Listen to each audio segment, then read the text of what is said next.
నాకు చాలామంది ఒకే ప్రశ్న అడుగుతుంటారు. డిష్ వాషర్కి వాటర్ సాఫ్ట్నర్ పెట్టినా సరిగ్గా పనిచేయడం లేదు. ఎందుకు? వాటర్ సాఫ్ట్నర్ ఎలా పనిచేస్తుంది అంటే, ఇది రిన్ ఆధారిత టెక్నాలజీ. ఇందులో నీటిలో ఉన్న కాల్షియం, మెగ్నీషియం అయాన్లను తీసేసి వాటి స్థానంలో సోడియం అయాన్లను పెడుతుంది. కానీ సోడియం కూడా ఒక రకమైన ఉప్పే. డిష్ వాషర్లో పాత్రలు సుమారు 100 డిగ్రీల సెల్సియస్ ఉష్ణోగ్రత వద్ద కడుగుతారు. నీటిలో ఇప్పటికే ఉప్పు అవశేషాలు ఏర్పడి డిష్ వాషర్ పనితీరుపై ప్రభావం పడుతుంది. అందుకే వాటర్ సాఫ్ట్నర్ మాత్రమే ఉంటే డిష్ వాషర్ సరిగ్గా పనిచేయకపోవచ్చు. అయితే పరిష్కారమేమిటి?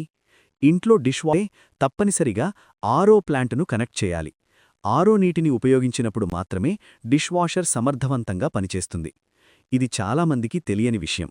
స్టోర్లో డిష్ వాషర్ కొనుగోలు చేసే సమయంలో నీటి కాఠిన్యం అంటే హార్డ్నెస్ గురించి సరైన సమాచారం ఇవ్వరు.